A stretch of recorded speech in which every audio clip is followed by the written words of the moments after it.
Hello and good morning, good afternoon, and good evening, depending on where you are in the world. Welcome to a new session of Inspiring Conversations. This week, I will promise you a good conversation and a good laugh because I think my guest is hilarious. Maybe because he is a improviser. Yes, we talk about that later. But why am I doing this inspiring conversations? It's all about creating conversations that really matter. We are diving into ways to connect deeply, break down barriers, and build moments that inspire trust and growth. Whether it is with your team at work or in your everyday chats, we will bring more positivity, realness, and impact into every conversation. And as always, I am placed in Iceland, in the beautiful city of Kópavogur, and I live somewhere on the right in this picture. So that more information you will not get. So, to the plan ahead and to the session ahead, my guest today is a young American, father of two, married, and in his basement, I kid you not, Yeah. Andrew Davies. Yay! Oh, thank you for having me here. Then I'm so excited to be here and appreciate that you're willing to share almost your exact location with the whole world. You gave that photo. It looked like you lived in a field with a beautiful parking lot, but I assume you're in one of the houses and not just roaming on the fields of Iceland, although I haven't been. So maybe that would be nice.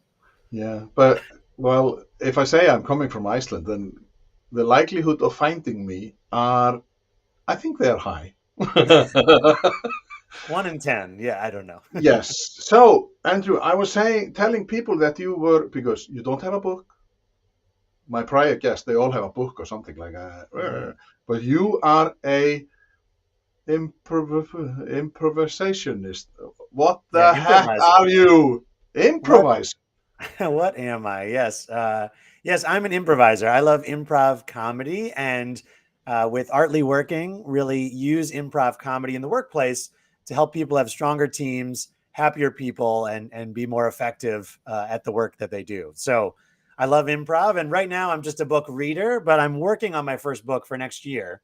So I'm writing it, Ooh. but it's not yet bound and in a book. So I'll let you know So, so, when that's so we will have an Andrew Davis 2.0 That's conversation. right. Exactly. Exactly. So, but okay, let's start by talking about how you became a improv fanatic, or like, are you an actor, or what led you into this kind of work? Why is it that you find it important to use improv as a mean to make a boring meeting a little bit less boring? Yeah, my life has really been a lot of performing. I always loved performing, being silly, being theatrical, and slowly finding that theater and improv was not only gave me great joy to perform, to be a part of, but I felt like the lessons and the values of it are so useful for everyone in so many aspects of our lives. So it really started as a kid growing up, watching Whose Line Is It Anyway, both the British and American versions, loving improv comedy. Any photo of me before I was 15 years old, I'm making kind of a ridiculous, silly face because I was like, why would you just smile when someone's taking a photo? why wouldn't you use that as an opportunity to make them laugh? And that was kind of how I approached the world.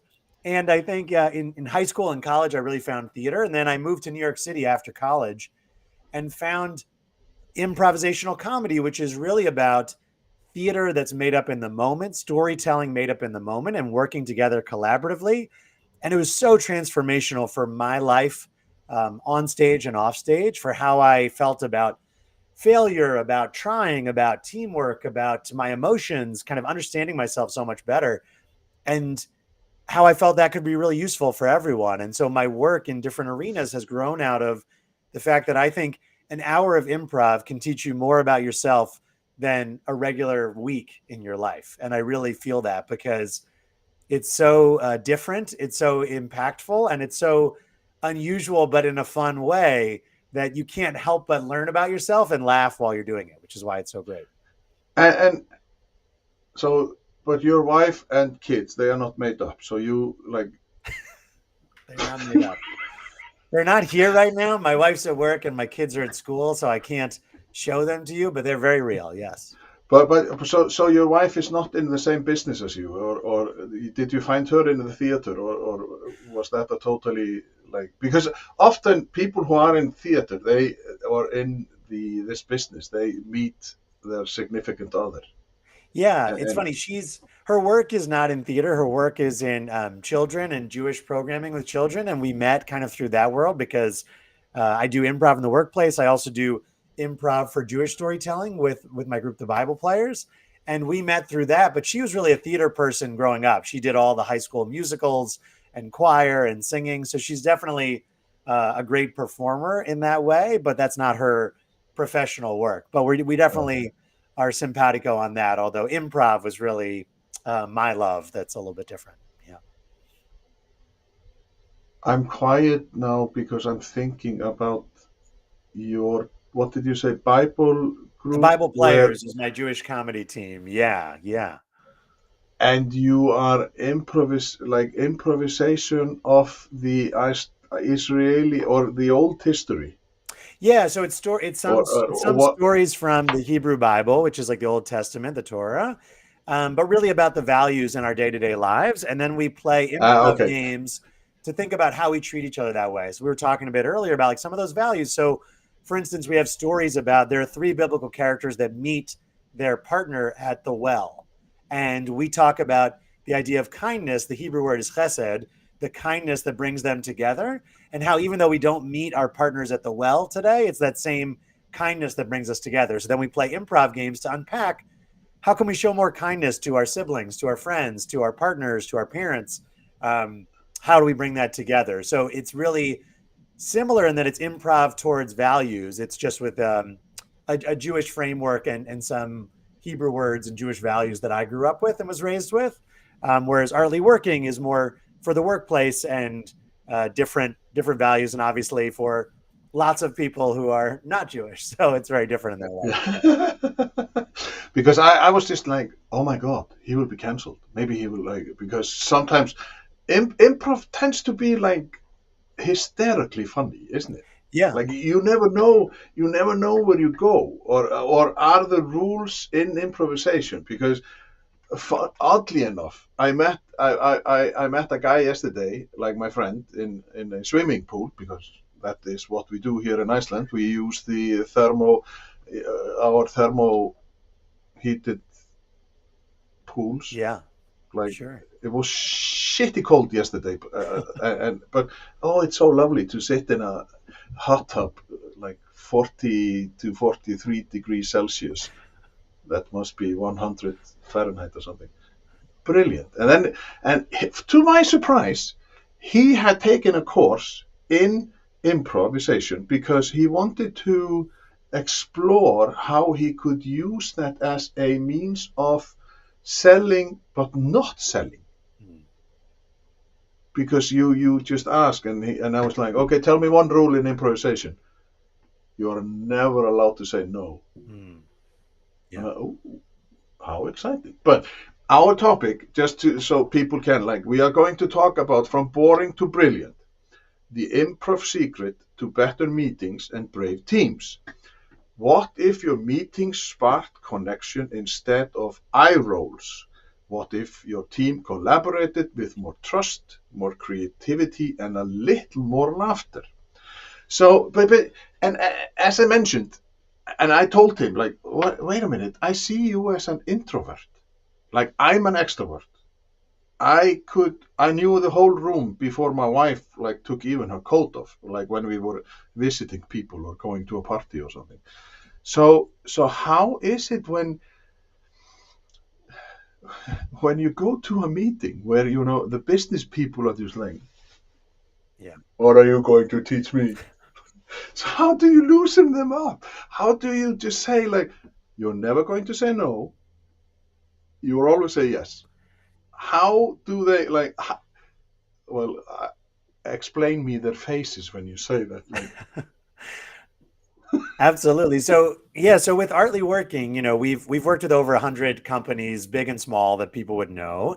And when we come into a workplace, there is a lot of skepticism, right? Because people are either really nervous to try improv or do anything like that, or really skeptical that it will be helpful to them at all in the workplace. And so we have to kind of comfort them on both those fronts. So one of the first things that we say to folks is, we're not asking you to become Robin Williams or like an amazing improviser performer right now.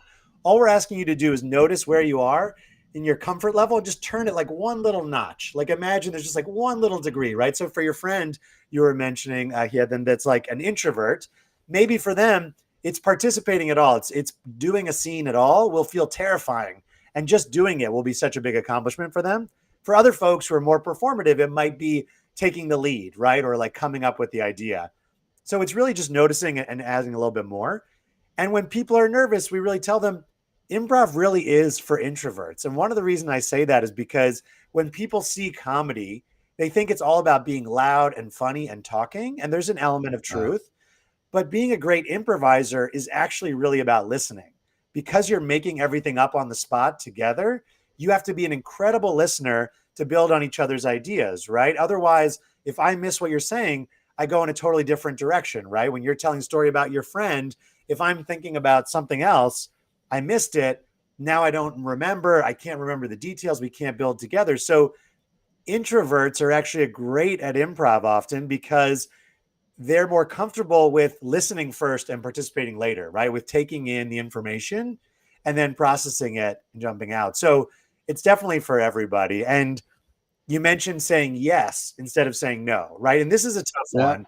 Um, I think when people know the phrase saying yes and or saying yes, it's really about saying yes to the idea, yes to the premise, but it doesn't mean that we are going with every idea that people have, right? So in the workplace, I think people get caught up because sometimes when I say we're going to try and say yes, they're like, we can't say yes to everything. Someone says, I want 50 weeks of vacation a year. I can't say yes to that, right?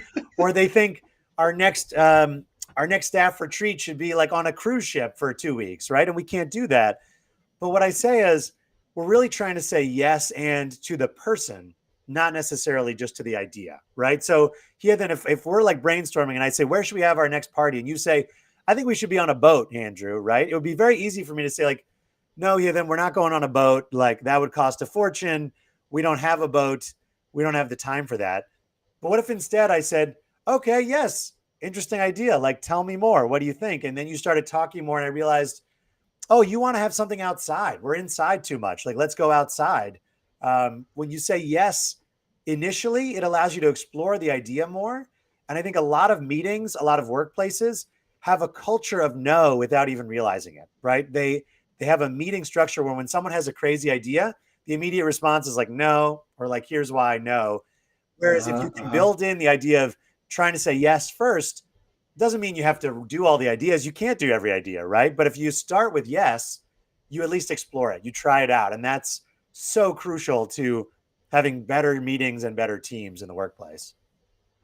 But how did you come up with like you were probably in a improvisation community or whatnot? Like you must have started somewhere, and were you because your associate, you are several people Yeah. at the RT. Hardly working. Yeah. What is your? Yeah, thank you. Uh, yeah, I'm 29-ish. So when was it that you thought this would really like? Where did you get the idea of taking? Because I find it okay, a little horrifying to do that Mhm. in a meeting. But yet again, it would be suiting me. It would suit me very well because I am exceptionally good at and I am a really funny guy. Yeah. Well, I'll tell you I'm not disagreeing. I think it's great. And by the way, the story of you and your friend, you're just like creating amazing, hilarious stereotypes that all you do is just hang out in the hot tub and the pool. So now I just picture everyone in Iceland after a day of work, you just fully clothed, walk into a hot tub and just sit, with a beer or tea or coffee and chat. Oh no no no no no no no no no no no no no no no alcohol. There are Ah, children at so we can't. No no no no no no. They, when you are in a sport area, then there is no alcohol. yeah, yeah, fair, fair. So the idea really came from so many of my friends in traditional 9 to 5 jobs at different companies, big and small, talked constantly about how much time they wasted on meetings. Like I would have a friend say, "Oh, yesterday the whole day was meetings, so I didn't get anything done." And I was like, "What are you talking about?" And they're like, "Yeah, I have to go to this all hands meeting. It's like 2 hours. They just talk at us." And the amount of time and energy, frankly, that's wasted at companies and meetings was astounding to me because I was like, "Don't you make $100,000 a year? Why did they waste a whole day of your work life? They paid you for that day, right?" And what I found is that with meetings, it was really an inflection point where people were not thinking about the value of their meetings. And the biggest mistake was not asking their team to be a part of the meetings, to really participate, right? And so, one of my things about improv is that when we're doing an improv show, I was on a musical improv team called The Commotion. And in any given scene, in a moment, like here, then if you and I are doing a scene, we're on stage, we're going back and forth, we're coming up with the ideas. Everyone else is on the back line, and which means they're standing on the stage, kind of upstage, like in behind us, but they're ready at a moment's notice to like jump in and support. So they are always welcome to jump in with an idea and support. And the image that I had for myself was, what if meetings were like that?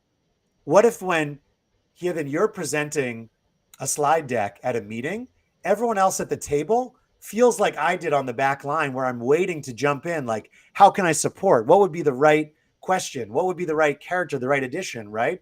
And I think our meetings aren't like that. Our meetings are much more like Heathen's going to speak for 20 minutes. I'm going to take a nap in my brain while sitting here, right? And then I'll speak for 20 minutes and everyone else will take a nap. And I think if people can see what a waste that is and think about the potential of including people more, it can just be so transformational. So we play improv games and then challenge people to say, how could we bring this energy into our meetings, right? Could we pause in the middle of a 2 hour meeting and play an energizing game for 5 minutes to make sure everyone's awake and engaged and listening, right? Could we brainstorm using some of the games that we have so that we're getting everyone's ideas? We're making sure we're not missing ideas. So this is where it really came out of it was the story I was hearing about meetings and what I knew to be possible when you get 5 people or 10 people together in a room. And the distance between those was so great that I was like, if I can get them a little bit closer, that would just be transformational for teams and for workplaces. I have to say, your pronunciation of my name is fabulous. I'm so happy that you can say here and without in very much ease. But I have a so-called friend in UK, and he has just written, hidden in a hot tub. He needs the soap to clean his mind. I will tell you, I'm sexy as hell, but that is not that's debatable. But Rabasi, he is a fantastic guy, and he says, Andrew, this is such a fun topic.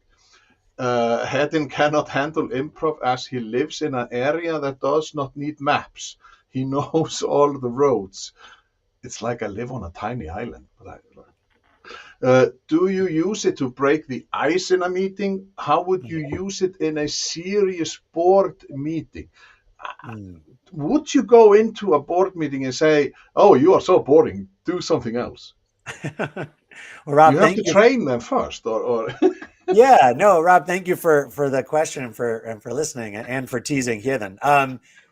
So we I would definitely use it to break the ice. I definitely think that in any meeting, even and especially if it's going to be a really serious meeting, it's really Yeah. helpful to think about how am I going to engage everyone? How am I going to keep everyone together? So I'll just give you a really simple game you can play online, like virtually, that I love, um, which is just the helping game, right? So the way it works is everyone on your, uh, Teams meeting or Zoom, whatever, online finds an object, but they don't show the other people what the object is. Okay, so they find an object off screen, and then they make up a problem and say, like, yeah, then I need to walk my dog, but he doesn't want to go outside because it's raining, and then you have to use the object that you already chose to solve that problem, right? So let's say you had chosen this little teapot I have, right? So you'd say, oh, here's what you're going to do. You're just going to get this teapot and you're going to fill it full of meat and just lure your dog outside for the walk, and it'll be great, right?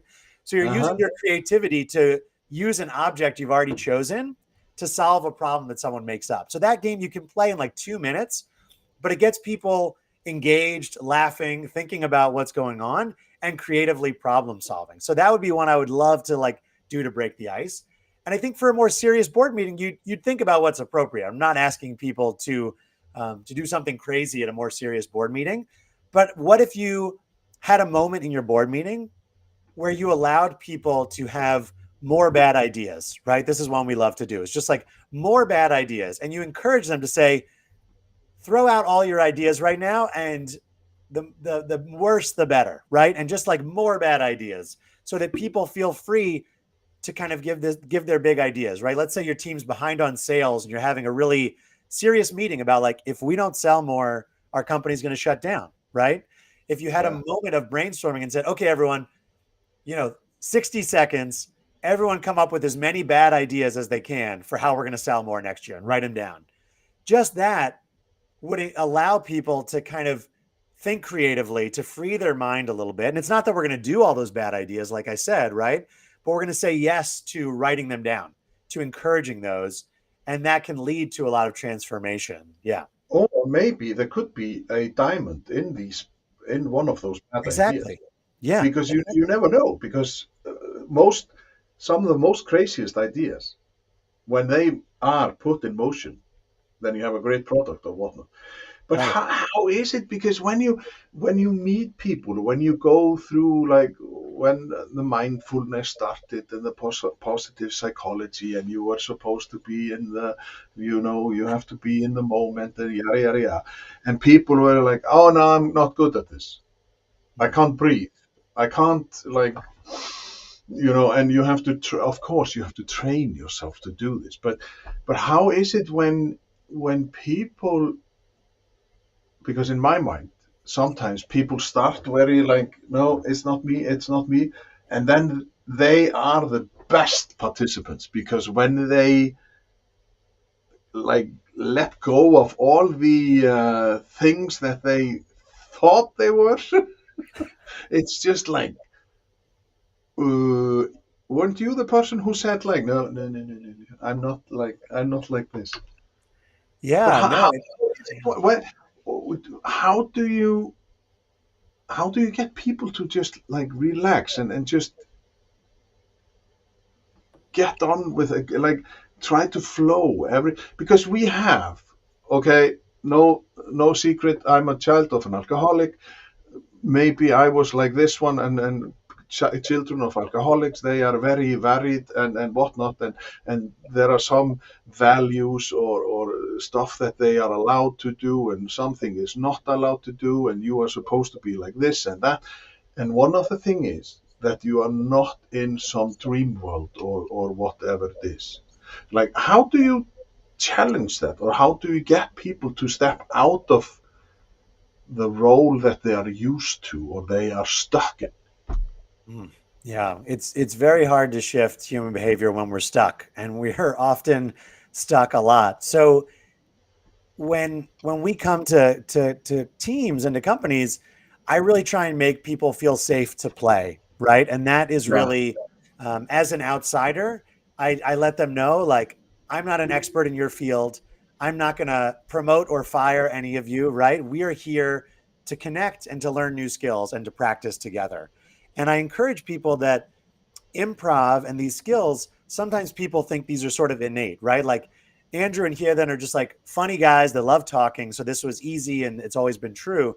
But it is a muscle that you can build like any other, right? When I see someone playing piano who's amazing, I'm like, they're incredible. They're just like a Yeah. genius. And then you talk to them, they said, oh, I've been playing since I was 5 years old, right? And Yeah, they're, no, no. Yeah. I'm not a genius. I am just like yeah. this. And so I think sometimes what I love about improv is it just makes these very intangible skills very tangible, right? Because people don't know, how do you practice being a better listener or communicator or speaker? So another game I love that I'll like share with your listeners is called speech, where we take turns coming to the center of the circle and we chant speech, speech, speech. And the person in the middle says, I am sick and tired of, and they pause, and someone on the outside of the circle suggests what they're sick and tired of. A simple object could be like pencils or cheese or clouds. And then they have to give us three reasons why they're sick and tired of clouds. You know, they're scary for me. Yeah. And they're always looking down at me. Yeah. And sometimes they mean I'm going to get rained on and wet. Yeah. And then everyone applauds like that was the greatest speech in the world. Right. And when we play that, we're practicing that muscle of being put on the spot, not knowing what we're going to have to present, but coming up with something. And what I tell folks is the most important part of that game is not the person in the middle, it's everyone on the outside of the circle. That's what makes it possible for that person in the middle to give a speech because if they know they're going to get the support and the applause, no matter how silly or ridiculous or brilliant their speech is, they feel more comfortable jumping in, right? And my challenge to teams is how do people feel when they're on the spot? Are they feeling like everyone's got their back and everyone's going to applaud them and everyone's rooting for them? Or do they feel like nobody cares or people are judging them or skeptical, right? Like what is the approach, right? Because ultimately, when we're in these workplaces, we're on the same team and we're rising or falling together, right? So can we help everybody feel that support, feel that encouragement so that they can be creative, so that they can be a little bit more extroverted and share and have those great ideas, right? I think we missed out on so many great ideas because people don't feel safe to share. Do people do you see people open up more? Like because I'm thinking about when you're because I just started thinking about my daughter and she like when the hormones start flowing and you're in the 13, 14 and oh she looked at me and I'm like yeah maybe she was looking at your fantastic hair or she was looking at how you walked or whatever how you strived or like whatever. But in her mind, everybody was watching her. So do people open up for this? Like, do they come to you afterwards and say, "Oh, Andrew, I feel like I can now. I feel like I can let my guard a little bit down." Yeah, we definitely see that transformation. You know, there's a lot of folks. I'm thinking of someone a few weeks ago when I was in New York who, when we initially started, did not speak, did not volunteer, did not come into the middle. And right towards the end of our like 2 hours together, they jumped into the scene and they were a part of this hilarious scene about kind of zombies attacking a subway and them trying to escape together. And they ended up ordering a lot of pizzas and getting the zombies with pizzas. Like it was ridiculous. But she was able to jump into it and share her ideas and support. And I could see her slowly kind of overcoming that fear of sharing and feeling like she was safer on her team to share and to present that. And she came to me afterwards and said that she rarely speaks at meetings. She doesn't usually raise her hand.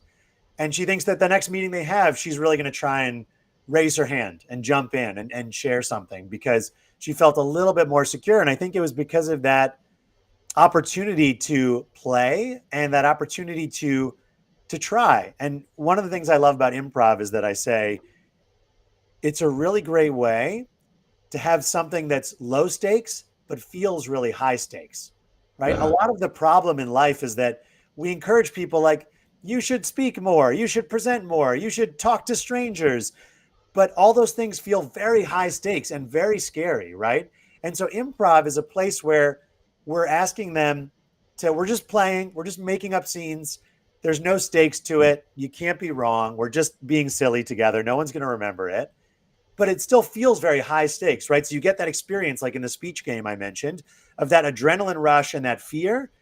You get to experience that, but in a very low stakes setting where if you give a great speech about clouds or a terrible speech about clouds, no one's going to remember it tomorrow either way, right? Yeah, It's gone. So you get to practice that feeling that really high stakes nerves, but recognizing that you're going to be okay, like you're going to be fine, and moving on. One of the sayings about theater that I love and what makes a great actor is not making mistakes. It's the ability to forgive yourself for a mistake and move on. And I think that's so hard for so many of us is that when we make a mistake, big or small, we linger on it and think about it for days or weeks or years, right? And we don't forgive ourselves, right? And so improv is practice in making mistakes and forgiving yourself and being okay yeah, with it, right? Having a terrible scene and then trying again 5 minutes later. yeah. Yeah. I think in my case it was always like if I made a mistake, then I could remember it forever and always going back to the and then oh you're a failure Hmm.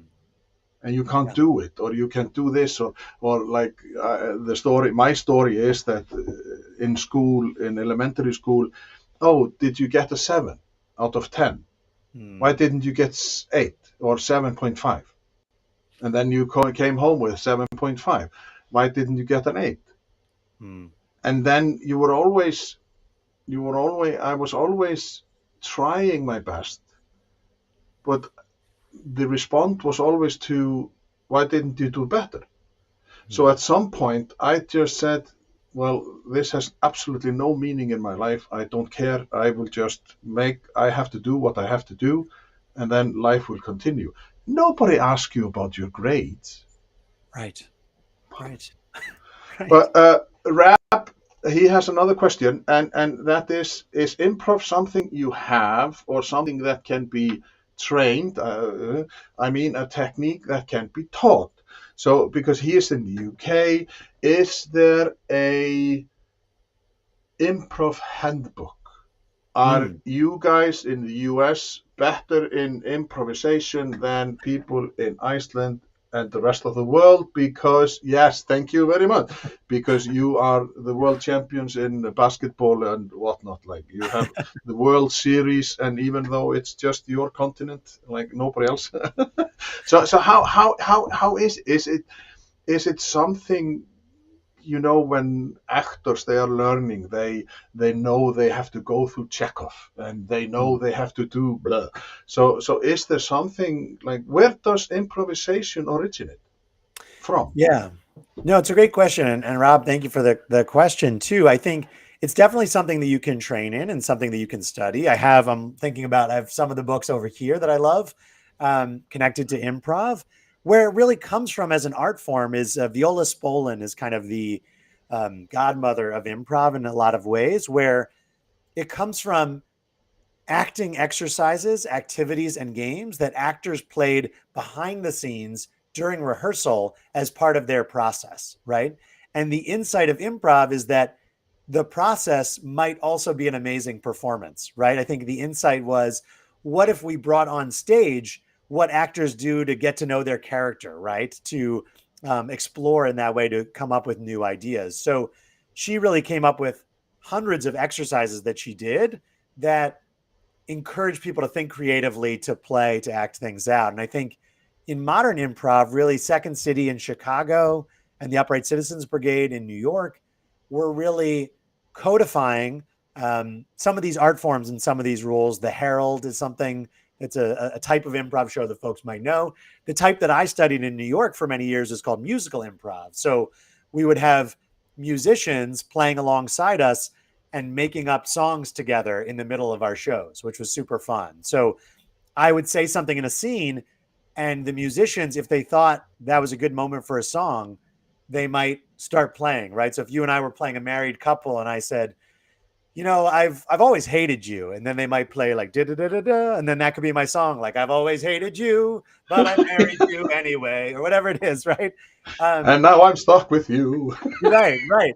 And so it's definitely an art form that you can train in. And I think like a lot of art forms, comedy especially, when it's going well, it seems effortless, right? Like when a stand-up comedian is amazing, you think of your favorite stand-up comic. When they're performing, it looks like they're just talking. It looks like they just grabbed the microphone and they're just chatting about their day when they have worked really hard for months and years to like hone those jokes. And with improv, even though it's made up on the spot, it's a skill that you can keep growing and it's a muscle that you can keep growing. And the best improv groups in the world have been doing it for many years. My favorite team is TJ and Dave, who are based in Chicago in the US. And they've been performing together for, I think, 18 or 20 years doing two-person shows. And they just get better and better because they get in sync. They can read each other so well. They can listen to each other on another level that, like any other art form, you can keep growing at it and keep doing it and getting better. So one of the books I'll share here is right here that I love. It's called Business Improv, which is a great one for folks who are watching, especially if you're watching on LinkedIn and you're thinking about the workplace. This is Val and Sarah G, and they have an activity that you can do connected to improv in the workplace, and they encourage you to do it once a week as a team to kind of grow. And they talk about the value for your team. When we visit teams and do organizations, I encourage them to find a meeting once a month. I encourage them to try and keep it up once a month.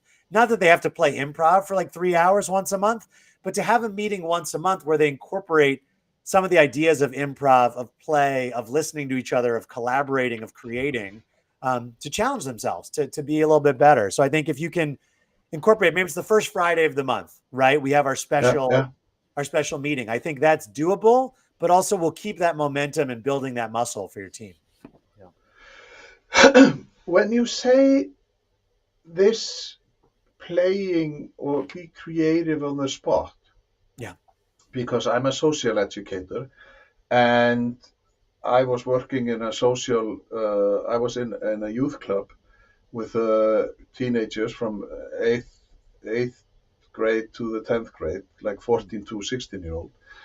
And the headmaster came to me and said they were talking about you are stuck in some areas, and she like clapped me on the shoulder and said, "Oh, you are so good in what you're doing because you are stuck in the 15-year-old area." And I was like, I hope that is a positive thing, because but then I started thinking about it, and maybe it was because I was just a goofball, and I just wanted to show them that you can have fun and still, but you can be serious. And but believe me, if they did something that was not correct, then they all knew that they could hear in my tone of voice that there was something wrong, and they did something that was not politically correct. So how is it? Because we tend to we are so busy, and we get kids, and for you guys it's a matter of money. You can't, like, it costs the whiteness out of your eyeballs because you have to pay for everything. You don't have the social security like we have in most places in Europe, and and then you start hearing, like when I was growing up, don't, why are you so, do you have to need to know this, and go out to play, and then when you were playing, then, oh no, you have to eat, and you were always disrupted, and then after communion, try to behave like a grown up, like so at some point you always hear that, don't be so childish, and when the guys who are role playing, you were just like, what the heck is wrong with you? And they were just in the imaginary thing, but I understand it when you see Lord of the Rings and stuff, because that is just fun world. But how is it? Because you hear so many times, don't be a child,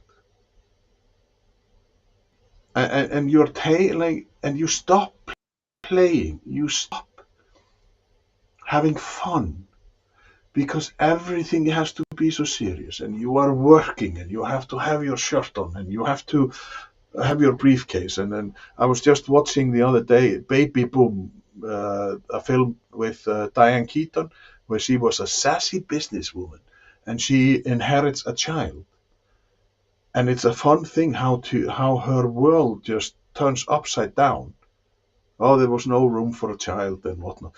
So when you meet people, and do you tell them what did you like when you were a kid? Like what was your favorite thing to do? Because okay, I'm stuck in whatever period, and I like this.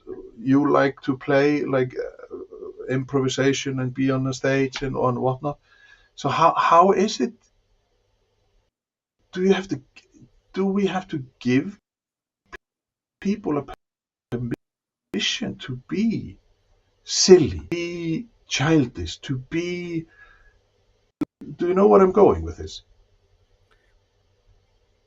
Yeah, absolutely. No, And that was we my definitely monologue. need That to that that tap was my into. monologue. That It was was my great. monologue. So It you was can. practically Hamlet. To be or not to be. Yeah, to be childlike or not to be childlike. That is the question. Yes, thank you. I think really it is.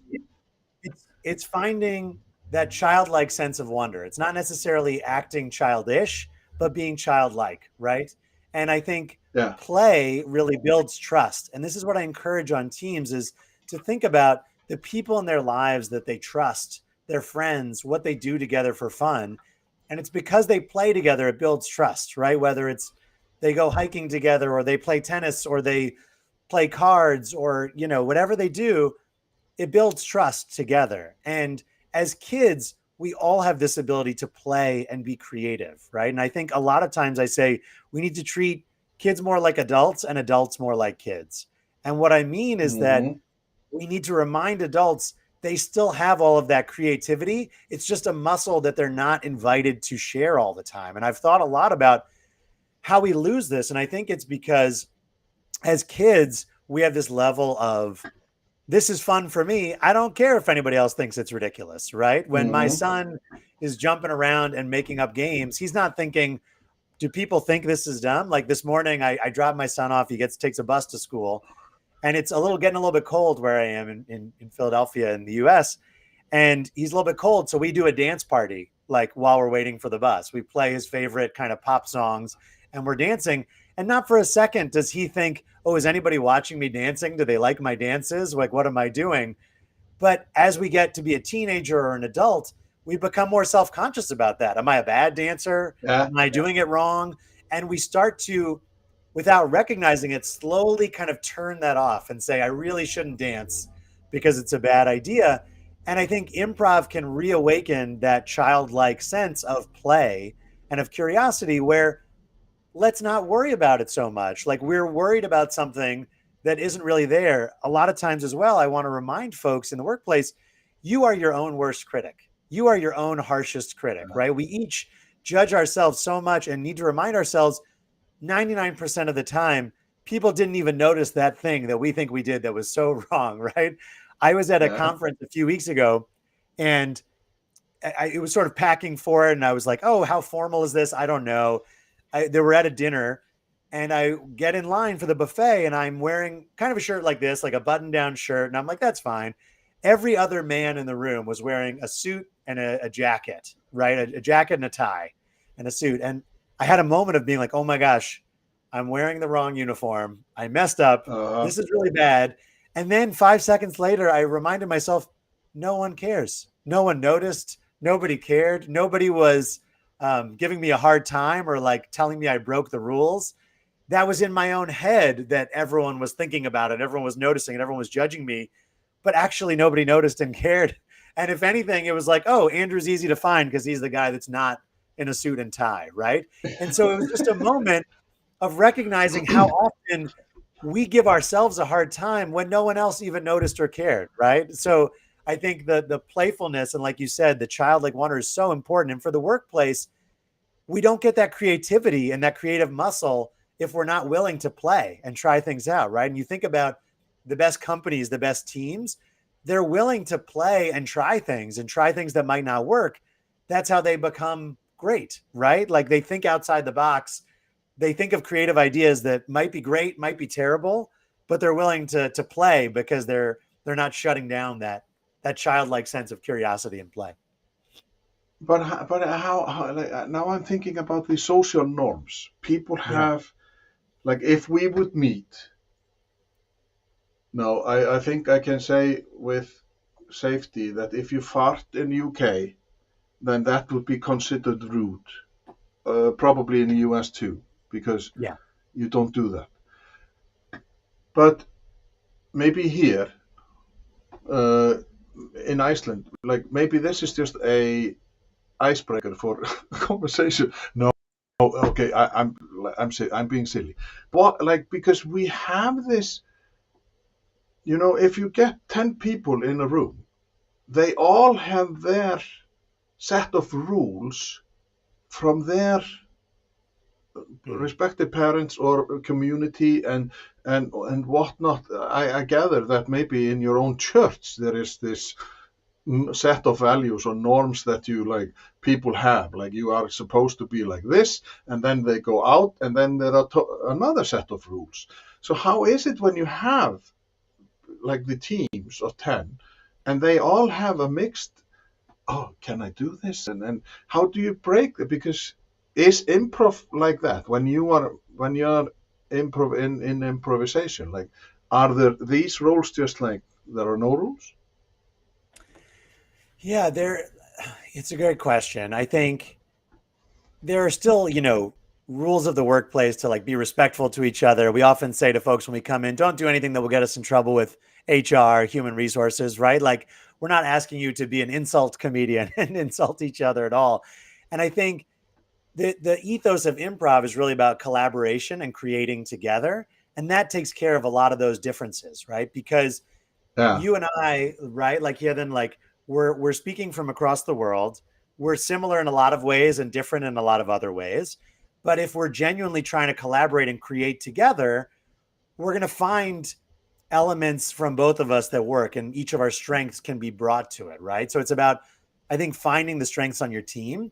And I think in any company, in any team, in any meeting, where there are always some rules and some norms. And so it's about what are the norms that you're setting for your team. And so we're encouraging teams to invite people's ideas, right? Improv is about inviting everyone's creativity on the team and coming in. So how can your team set the norm that like we always want your ideas, right? And some people may share all the time and some people may only share once a week, but we're always going to say yes to like hearing out your ideas. And I think that can be so transformational. One thing that I share is with every show that I do, after every improv show, any performance or program or session I lead, I do two things right afterwards. I share the highlights.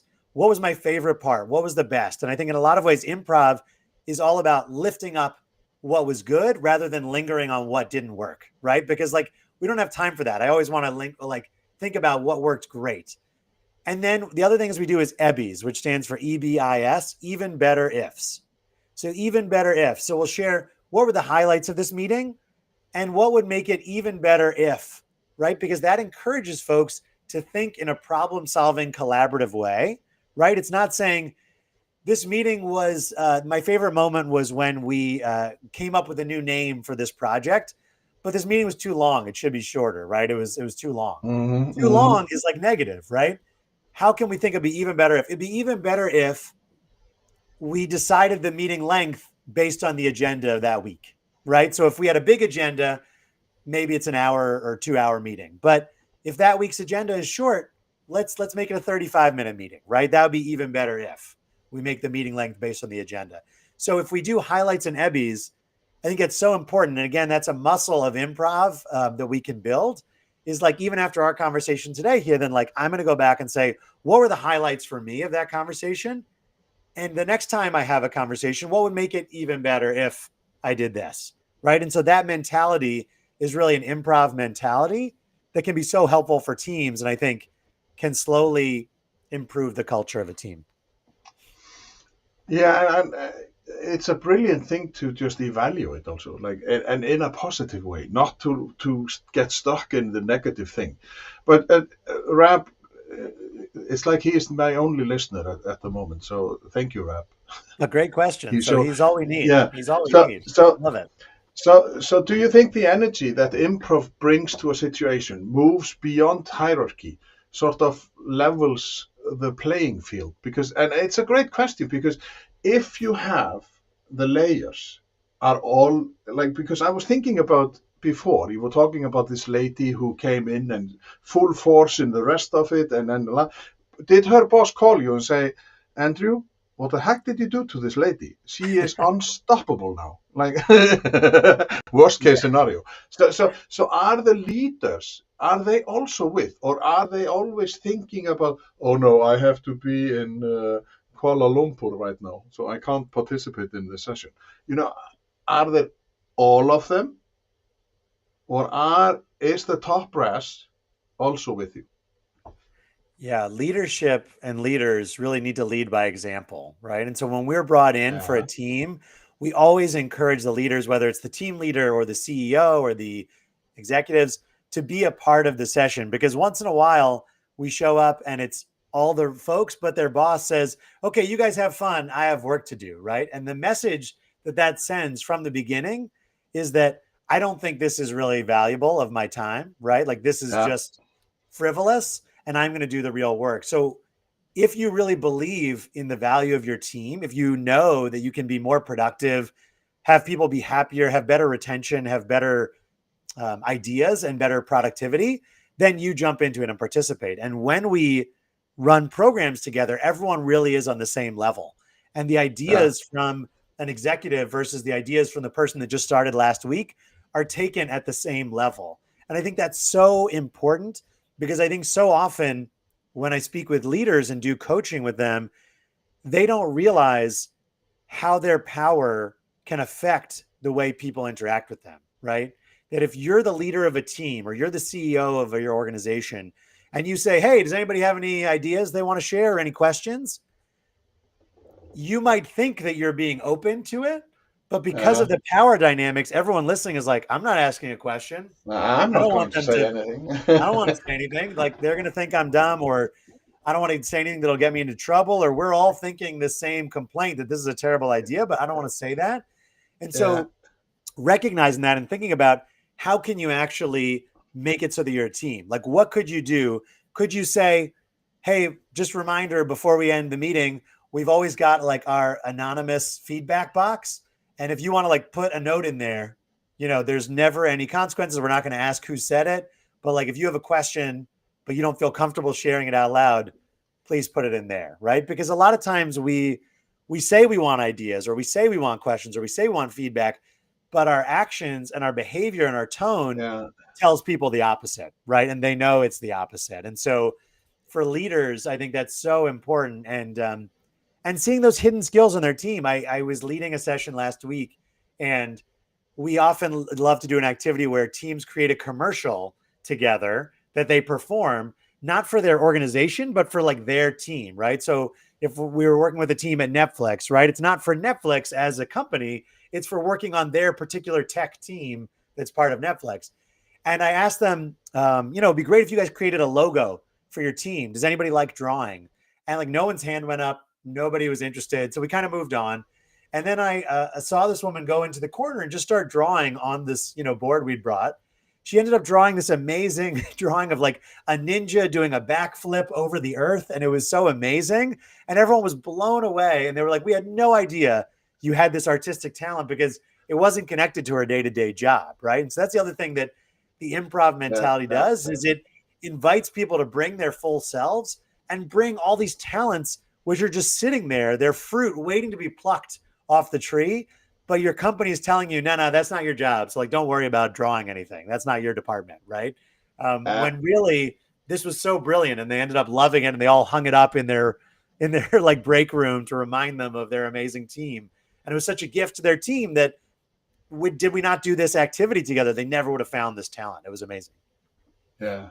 So Rap, because he is on fire. He is just on fire, and we have 5 minutes left. Like time flies when you're having fun, Andrew. Yeah. So UK and US are very similar, but different enough. Yeah. For example, Whose Line Is It Anyway was very different in the US and the UK, like the versions of Whose Line Is It Anyway. does improv what does improv Land. I think he's saying land in different land ways. in different ways in different cultures? Yeah, so because like in whose line is it anyway in the US? There was one Canadian, wasn't it? The bald-headed Yeah, guy. yeah, yeah, yeah. So and he was brilliant. Like, so Yeah. is it a difference between the cultures?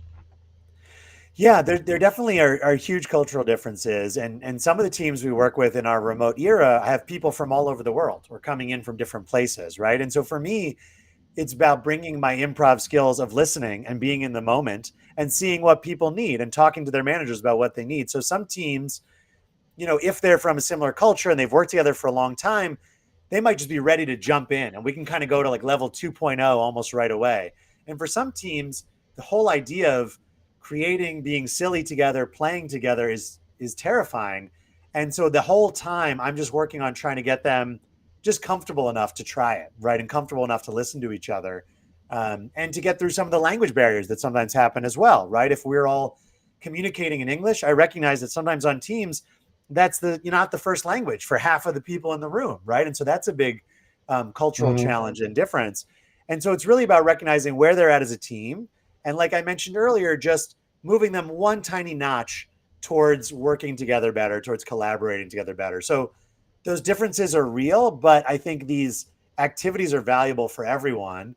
And if we approach it with an open mind and recognizing the people in front of us, will always make it worthwhile, because I'm not going to try and treat the team this week the way I treated that other team last week. I'm going to Yeah, recognize yeah, that yeah, you're all different. Yeah. yeah. So the final thought for Rap is excellent and inspiring session. So do you have an opening line challenge for the meeting or sessions? Do you walk in and say you can sense the room?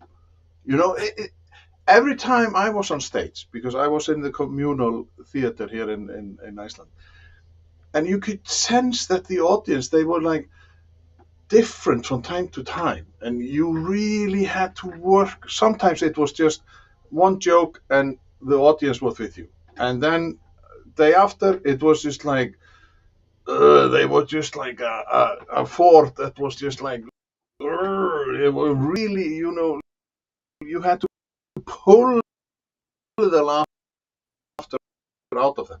So what do you have an opening line for the meeting or sessions? So Yeah. just to So, I to mean, we talk about we that. for us when we're sharing, I definitely like to just kind of jump in and start playing. And we usually start playing with a movement game that's silent. So we're not even using words, but I'll just ask everyone to kind of like, send energy around the circle and not even have to speak, not have to come up with anything. So that's great. I think for teams, when I'm giving people advice for their teams, because I'm not sure if Rob's asking for us or for like his team or their workplace, I I would say think he's start with thinking about something. his Yeah. team. Like, yeah, So for his team, I would say think of a question that will get people brainstorming and being creative from the moment you start. So it could be connected to what you're doing that day, but maybe in a creative way. So if that day you're asking them to think about sales on the team, ask them, maybe brainstorm like, what are the best brands in the world at advertising, and just make a big list on the board of like all the best brands, right? Or maybe say, what are the most memorable movies? What's like your favorite movie? And just like list the movies and say, why is it your favorite movie? And use that as inspiration for, okay, those movies stuck with you, right? How can our sales campaign stick with you? So if you just get people brainstorming in a way that their creativity is welcomed, everyone's invited and encouraged to participate and jump in, your meeting is automatically going to be a place where people feel like their ideas are needed and valued and so important. And it can be just connected thematically to what you're doing that day, um, and is always so much fun, and just get people jumping in right away. Yeah. so ambush them with a question that comes from the left, like as you said, like which are the best movies you've seen, or just to like and they relax, or Yeah. something unexpected with Something a unexpected, but that there's a reason why you think it's connected to the work that you need to do together today, right? So why yeah, it's somewhat connected, but for them it might be out of left field, but that's always fun. Yeah. just to be a little bit negative.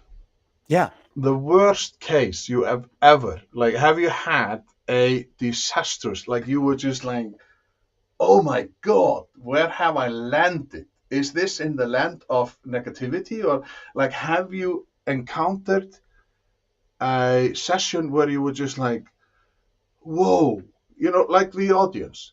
Sometimes they just interact, like they just like, oh, I love you, Andrew, and they give you a hug and everything, and then you, the next day, you are on fire, and then it's just like, poof, you get just not one in your face, and you're just like, whoa. Yeah, it's, I try to really, I think the most important thing as a facilitator leading these kinds of programs is to be able to pivot. So when it's not Yeah. working, which it's sometimes not working for some reason that's out of my control, to pivot. I think I mentioned before we started how I was leading a session at a conference and no one showed up. And I was like, where is everybody? Turned out they were all in the pool and are just taking this break and they all just wanted to be in the pool. They were exhausted being inside. So I went into the pool and I played improv with them in the pool and made it work in that way. Or another session recently, we started playing games and everyone was just really insulting each other, kind of picking on each other in a way that like made me uncomfortable. And I didn't know if Uh-huh. it was just how their dynamic is or not. So I just kind of like paused and I was like, guys, for me, I don't know you. I don't have any personal insults in anybody because I don't have any background. So for me, can we just like pause those because I can't play? So I wasn't trying to chastise them and say like this is bad. I was just like, for me, can we pause it, not do that today because I can't participate in that, right? So it's for me, and I think for anyone leading a meeting or a gathering, it's about recognizing quickly that it's not working and then pivoting, right? That's the most Yeah, important yeah. thing. We're always going to fail, but how quickly can we recognize that failure and say, you know what? Forget that game. We're going to try something different, right? Sometimes like I said, I've been in a group and we start the first game and I realize like English language challenges are big and we're not going to be able to do a game like speech where we have to give a whole, monologue. I'm like, great, we're going to do some more physical activities where your language skills don't matter as much. Like Yeah. let's go there. So it's the pivoting that's so important. I think the name of the game is you have to improvise. That's right. That's right. Today and every day. You Yeah. have to be quick on your feet because there's like, oh, I have to save this.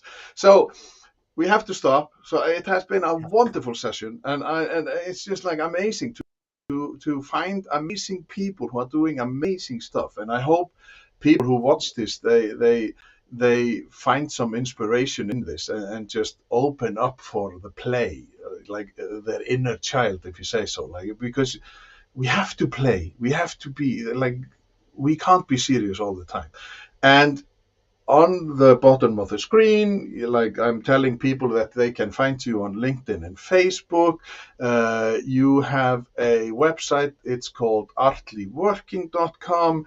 Please visit that. And next time, I just have to like finish this. Yeah. Next week, I will be talking to Liron Glickman on Thursday, the 30th of October, and we are talking about the human factor standing out without setting out in the age of artificial intelligence. And that would probably also be fun because she is fun. And the main thing is be curious, be interested, be inspired, and be playful. Just have fun in life, isn't it?